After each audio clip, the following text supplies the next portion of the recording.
We're here in the Herman kitchen. Yeah, Herman kitchen. We're having hot chocolate.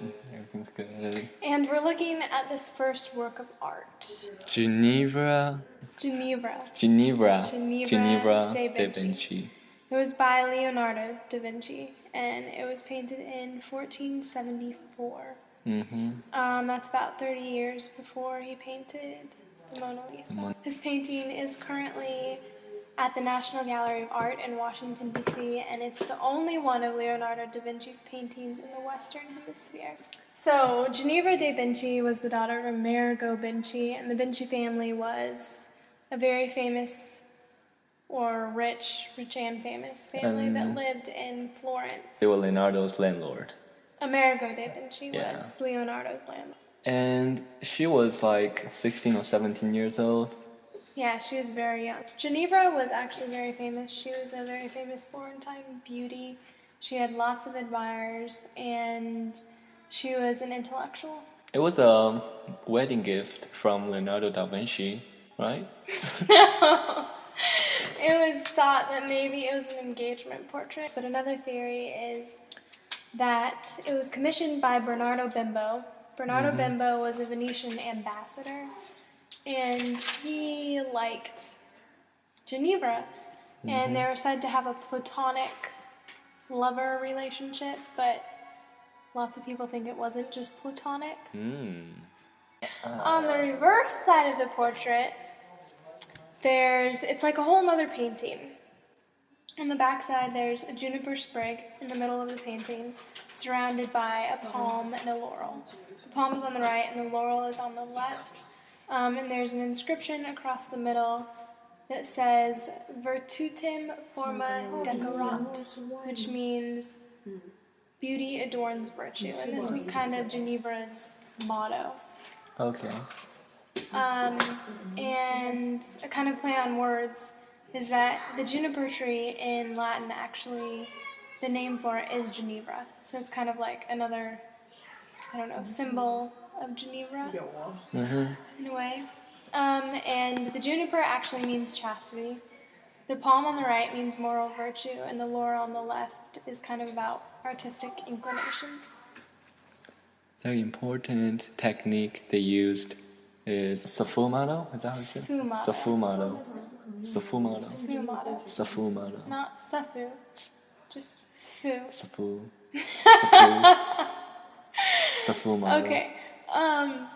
How it was created was by an overlay of oil glazes. What? What? We're doing a project. We're in the middle of a project, of recording for a project. Don't worship. Let's talk a little bit about her facial expression. Tell me what you think of her facial expression. By looking at it, she's really white.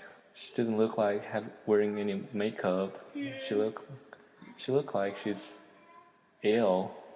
A quote from Leonardo da Vinci about this painting is, "If the poet says he can inflame men with love, the painter has the power to do the same, and that he can place in front of the lover the true likeliness of one who is beloved, often making him kiss and speak to it."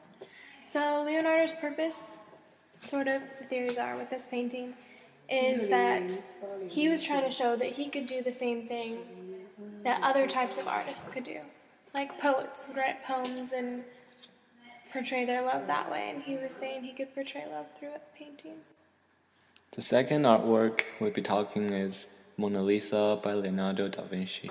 The Mona Lisa is oil painting on It's also oil painting on a poplar wood panel. He painted this between 1503 and 1506. So it took him 3 years. The Mona Lisa is thought to be one of the greatest paintings of all times, and honestly, I'm a little confused as to why. Yeah, because Mona Lisa is a simple painting. Symbol of what, though? I mean, simple. Simple painting. Yeah. How is it simple? Look at all the detail. I'm saying there is a woman with her arm crossed that is barely smiling. Could you do that? I mean, I can do what Mona Lisa's doing, but I can't draw like like you can't draw yourself yeah. doing it. But what I mean is, no, if I got it right, this woman right here is Lisa del Giocondo. She was the wife of merchant, A merchant? merchant, and mother of 5 children. We're not sure who she really is. Like, I even heard someone saying that's Mona Lisa is actually Leonardo da Vinci himself. That's what I've heard too. Who knows? You know those, you don't Like understand kind of this, a self-portrait morphed into a woman. And if you look at her face closely, like she has no eyebrow or eyelashes. That's weird. I've never noticed that before. Maybe that's what makes her look so weird. It could be that women used to plug their eyelashes because it wasn't considered beautiful, or it was well looked. And that can be one thing, but there's another theory that said Leonardo did paint eyelashes but over so many years they have faded away because They cleaned the yeah. painting, yeah. That would make sense.